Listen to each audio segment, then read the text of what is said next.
नमस्कार दोस्तों, स्वागत है आपका हमारी इस इंडियन पॉलिटी सीरीज में, जिसका कि आज लेक्चर 3 है। उसमें हम चर्चा करेंगे संविधान का निर्माण, कि हमारे संविधान का निर्माण कैसे हुआ था। जिसमें कि पहला टॉपिक है संविधान सभा की मांग। हमारी संविधान सभा की मांग सबसे पहले जो है M.N. रॉय ने 1934 में रखी थी, और जो कि एक वामपंथी आंदोलन के प्रमुख नेता थे। उसके बाद आधिकारिक रूप से भारतीय राष्ट्रीय कांग्रेस ने संविधान सभा के निर्माण की मांग रखी थी। और उसके बाद 1938 में भारतीय राष्ट्रीय कांग्रेस की ओर से पंडित जवाहरलाल नेहरू ने घोषणा की थी कि स्वतंत्र भारत के संविधान का निर्माण सिर्फ और सिर्फ मताधिकार के आधार पर चुनी हुई संविधान सभा द्वारा ही किया जाएगा। इसमें कोई बाहरी हस्तक्षेप नहीं होगा। और नेहरू की इस मांग को जो है ब्रिटिश सरकार ने स्वीकार किया था, जिसे कि अगस्त प्रस्ताव के नाम से जाना गया। इसके बाद 1942 में संविधान जो कि द्वितीय विश्व युद्ध के बाद अपनाया जाना था, उसके प्रस्ताव के लेकर 1942 में ब्रिटिश सरकार के कैबिनेट मंत्री सर स्टैमफोर्ड क्रिप्स यहाँ भारत आए थे, और जिसको कि उनके क्रिप्स प्रस्ताव को मुस्लिम लीग ने अस्वीकार कर लिया था। मुस्लिम लीग की मांग थी कि भारत में 2 स्वायत्त हिस्सों में बांट दिया जाए, जिसकी कि अपनी संविधान सभाएं हो। अंततः भारत में एक कैबिनेट मिशन को भेजा गया, जिसने कि 2 संविधान सभाओं की मांग को ठुकरा दिया था। मुस्लिम लीग की जो 2 संविधान सभाओं को गठन की मांग थी, वो जो है कैबिनेट मिशन द्वारा ठुकरा दी गई थी। लेकिन उसने ऐसी संविधान सभा के निर्माण की योजना सामने रखी, जिसने कि मुस्लिम लीग को काफ़ी संतुष्ट किया था। इसमें जो दूसरा टॉपिक है कि संविधान सभा का गठन कैसे किया गया था। तो संविधान सभा का गठन जो है कैबिनेट मिशन योजना द्वारा सुझाई गई प्रस्ताव के तहत नवंबर 1946 में संविधान सभा का गठन किया गया था। योजना की विशेषताएं इस प्रकार हैं कि इसमें सदस्य संख्या थी 389, जिसमें 389, जिसमें से कि 296 सीटें ब्रिटिश भारत की थी, और 93 देसी रियासतों को आवंटित की गई थी। 296 में से 292 का चयन गवर्नरों के प्रांतों और 4 का मुख्य आयतों के प्रांतों से होना था। 3 समुदायों सिख, मुस्लिम, सामान्य जनसंख्या के अनुपात पर सीटों का आवंटन 10 जनसंख्या पर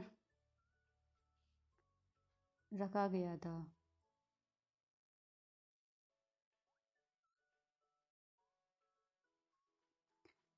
3 समुदायों सिख, मुस्लिम, सामान्य जनसंख्या के अनुपात पर सीटों का आवंटन किया जाना था, जो कि लगभग 10 लाख जनसंख्या पर था।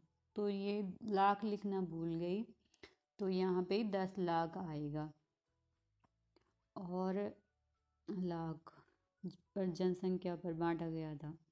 और इसमें प्रत्येक समुदाय के प्रतिनिधि का चुनाव प्रांतीय असेंबली और उसी समुदाय के सदस्यों द्वारा एकल संक्रमण मत के माध्यम से समानुपातीय प्रतिनिधित्व के आधार पर मतदान होना था। तो ये जो है प्रत्यक्ष चुनाव नहीं हुआ था हमारी संविधान सभा का। ये चुनाव जो है देशी रियासतों के प्रतिनिधियों का चयन रियासतों के प्रमुखों द्वारा किया गया था। देशी रियासतों के जो प्रतिनिधि थे, उनका चयन रियासतों के प्रमुखों द्वारा किया जाना था। और जो प्रत्येक समुदाय के प्रतिनिधियों का चुनाव प्रांतीय असेंबली में उस समुदाय के सदस्यों द्वारा किया जाना था, जो कि एकल संक्रमणीय मत के माध्यम से समानुपाती प्रतिनिधित्व तरीके से मतदान किया जाना था। और यह जो हमारी संविधान सभा थी, जो कि आंशिक रूप से चुनी हुई और आंशिक रूप से नामांकित निकाय थी। इसके अलावा सदस्यों का चयन अप्रत्यक्ष रूप से प्रांतीय व्यवस्थापिका के सदस्यों द्वारा किया जाना था, जिनका चुनाव एक सीमित मताधिकार के द्वारा किया गया था। और संविधान सभा के चुनाव जुलाई अगस्त 1946 में हुआ था और ब्रिटिश भारत की आवंटित 296 सीटों हेतु। और इस चुनाव में भारतीय राष्ट्रीय कांग्रेस को 208 और मुस्लिम लीग को 73 तथा छोटे समूह व स्वतंत्र सदस्यों को 15 सीटें मिली थी। हालांकि देशी रियासतों को आवंटित की गई 93 सीटें नहीं भर पाई, क्योंकि उन्होंने खुद को संविधान सभा से अलग रखने का निर्णय लिया था। यद्यपि संविधान सभा का चुनाव भारत की वयस्क मतदाताओं द्वारा प्रत्यक्ष रूप से नहीं हुआ था, तथापि इसमें प्रत्यक्ष समुदायों हिंदू, मुस्लिम, सिख, पारसी, आंग्ल भारतीय, यूरोपीय, अनुसूचित जनजाति प्रतिनिधित्व की जगह मिली थी। और इसमें महिलाएं भी शामिल थी। महात्मा गांधी को छोड़कर लगभग सभी बड़ी हस्तियां इसमें शामिल थी। जो बड़ी हस्तियां जो है हमारे स्वतंत्रता आंदोलन में शामिल थी, वही सभी थे जो थे उसमें शामिल थे। अब जो है दूसरा जो इसमें हम चर्चा करेंगे संविधान सभा की कार्यप्रणाली। तो जो हमारी संविधान सभा थी,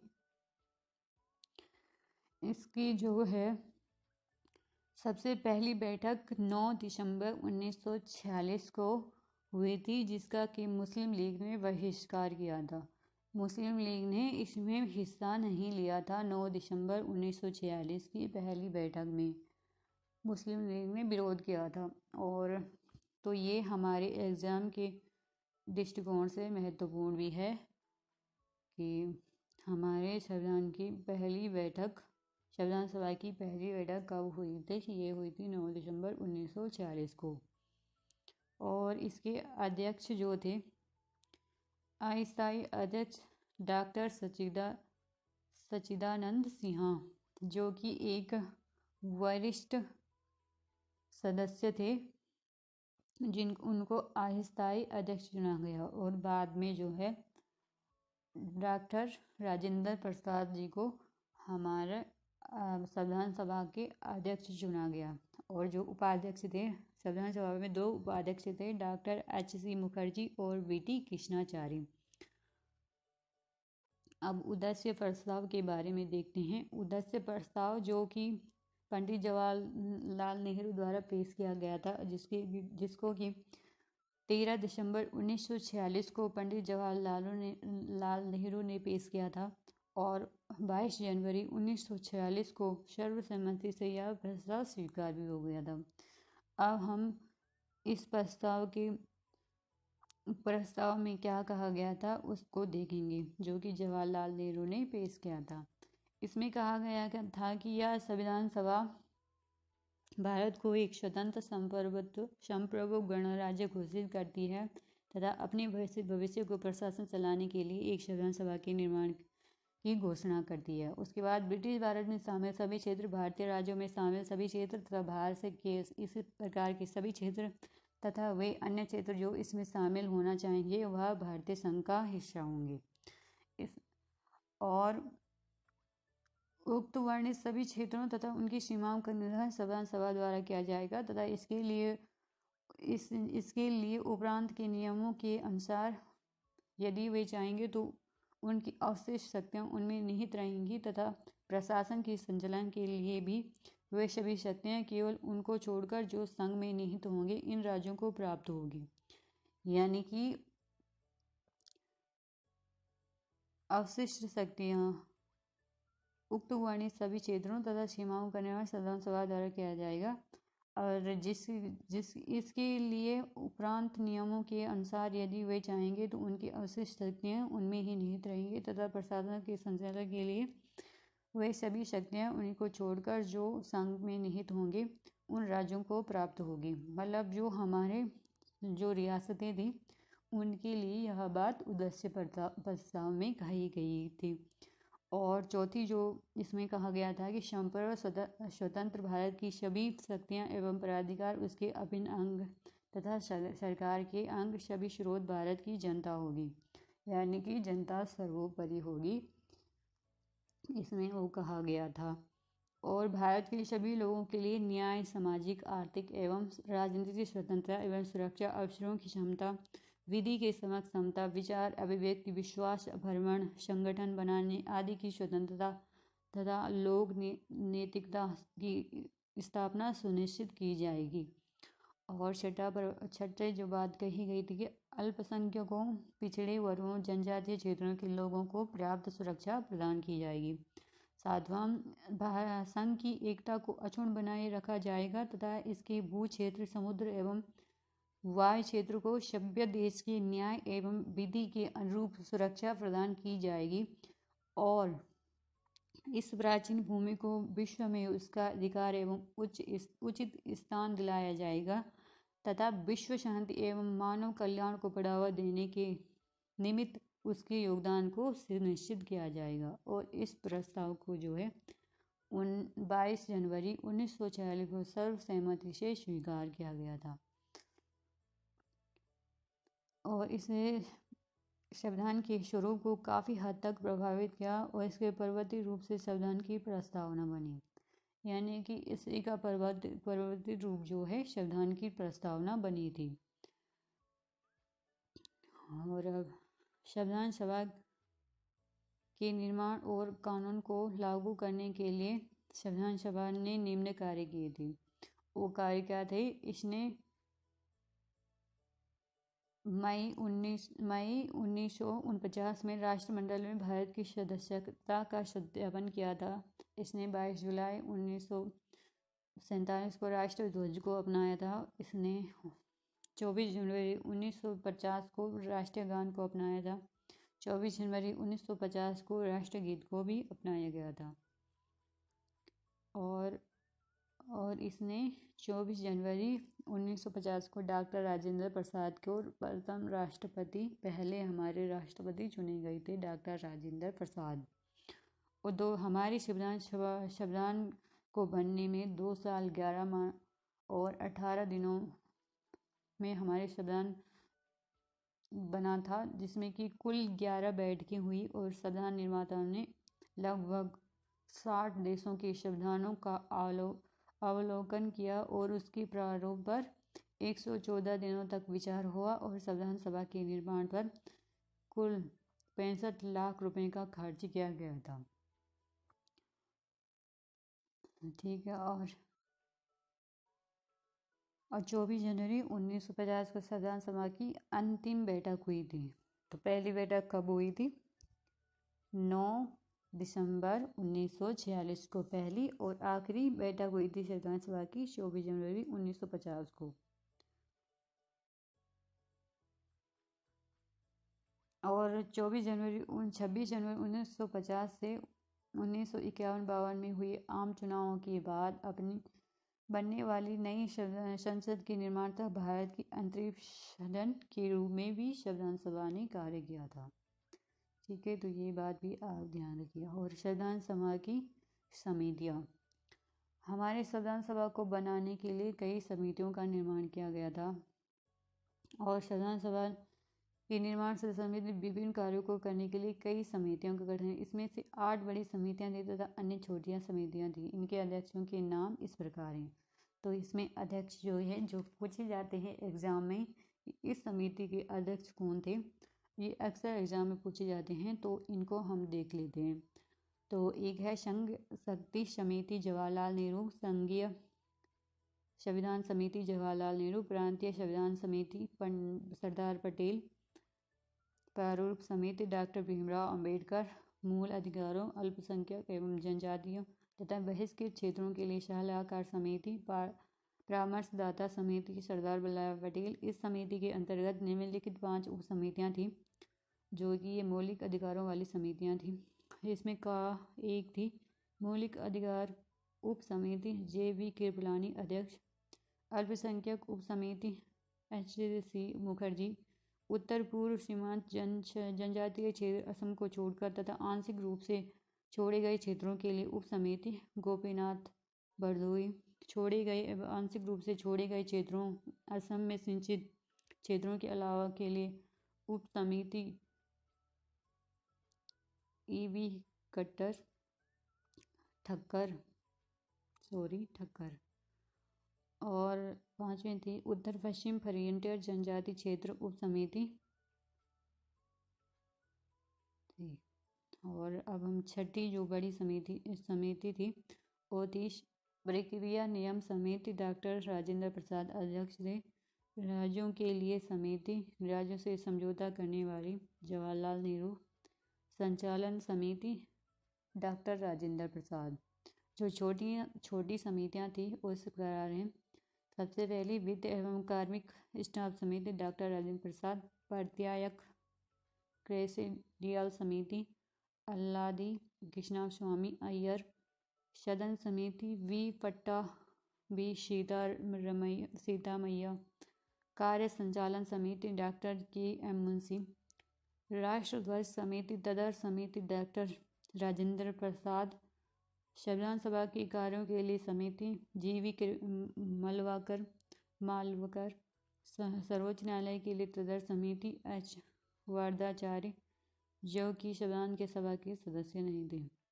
और मुख्य आयुक्तों के प्रांतों के लिए समिति वी पट्टाभी सीतारमिया।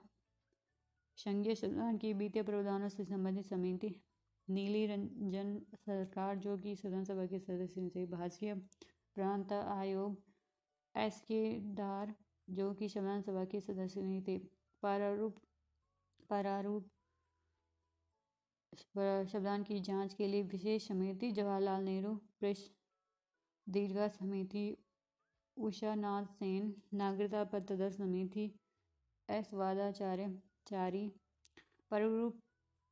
प्रारूप समिति संविधान सभा की समितियों में से सबसे ज़्यादा महत्वपूर्ण प्रारूप समिति थी। इसका गठन 29 अगस्त 1946 को हुआ था। और यह समिति जिसने संविधान सभा का प्रारूप तैयार किया था, जिसे प्रारूप की तैयार करने की जिम्मेदारी सौंपी गई। इसमें 7 सदस्य थे, जिनके नाम ये हैं। डॉक्टर भीमराव अम्बेडकर अध्यक्ष, एन. गोपालास्वामी अयंगार, अल्लादी कृष्ण स्वामी अय्यर। 5वीं doctor K M. Munshi, Syed Ahmed Sadulla, N. Madhavrao. इन्होंने B.S. मित्र की जगह ली थी, जिन्होंने स्वास्थ्य कारणों से त्यागपत्र दे दिया था। T.T. कृष्णा स्वामी, इन्होंने सन 1948 में D.P. खेतान की मृत्यु के बाद उनकी जगह ली थी। तो ये थी प्रमुख समितियां। अब हम इसमें देखेंगे संविधान सभा का प्रभाव में आना। संविधान सभा का प्रभाव में आना।